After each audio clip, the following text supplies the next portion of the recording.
I like for this film to reach as many human hearts and minds as possible. May my donkey speak to you from the screen. Look into his eyes. Pokazywany jest Io. Io. Io. Io. Io. Io. Io.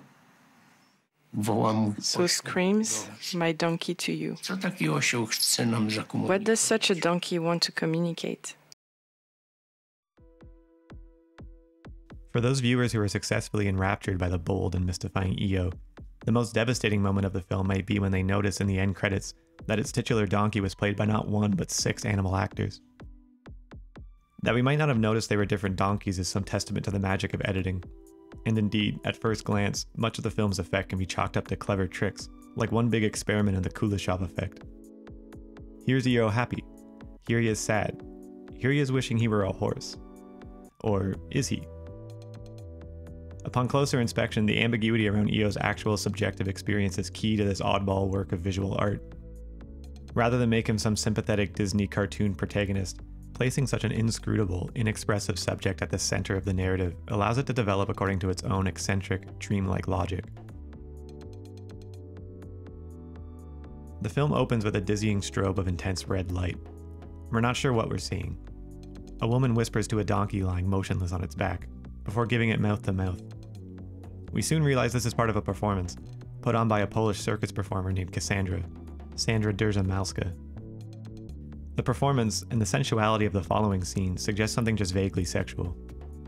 In short order, Cassandra is separated from Io, ironically by animal rights protesters who get the circus shut down, and Io is shipped off to some distant buyer.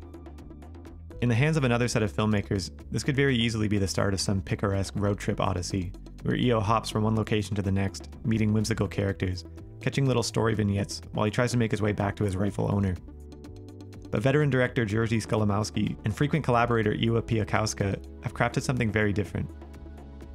And despite the animal rights bent of the story, they resist too, lowering themselves to the kind of self-righteous and manipulative animal docu-horror that seems to be popular at the moment.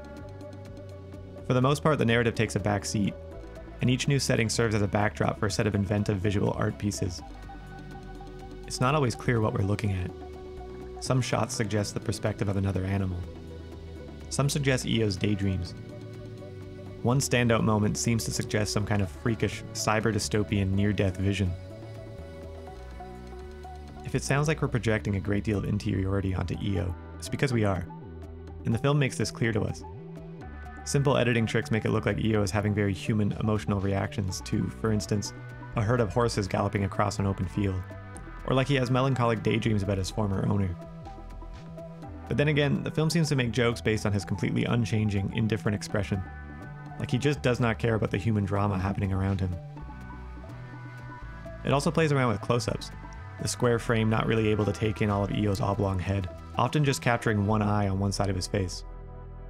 In other words, the film has no issue with actually showing us Io's subjective viewpoint, while also suggesting something alien and unknowable about him. In this effort, the film crams in just about every technique known to the modern filmmaker, and sometimes to very different effect. To use one example, where the camera is fixed to a moving object, one take in a junkyard is extremely menacing, whereas others, the camera fixed right to Io, seem less intentional, more like they were just trying something out. There are drone shots that feel a bit indulgent, all sorts of experiments with lighting and color, and of course with perspective, putting us down at Io's level, so to speak. Sometimes these come together in ways where the intended effect isn't entirely clear. Take a sequence where Io gets lost in the woods, spooked out by eerie sights and sounds. He finds himself in a clearing when green lasers come out from somewhere hidden behind the trees. Are we meant to think that these are the lasers of hunters, hunting at night? For what? The way the music starts to build, I honestly thought these were red herrings, and that it would be revealed that this was some secret techno bush party. But no, they were indeed hunters, which itself is revealed in a strangely edited way. I imagine some of the awkwardness might come down to the difficulty of choreographing animals, but some things still remain unresolved. For instance, where'd the hunters go? Were they protecting Io? But while we linger on these questions, the film has already moved on to yet another dreamlike sequence, and so it repeats. By the end, we're not even sure what we just watched, and none of those questions are resolved. One lasting question is what exactly the film accomplishes by reworking Bresson's staple of art film, Au Hasard Balthazar, a film whose moral transcendence led Godard to call it, quote, the world in an hour and a half. EO seems a stark departure from Bresson's signature minimalism and intellectual exercise approach to editing and structure. It seems content focusing on a much smaller scale, spiritually speaking.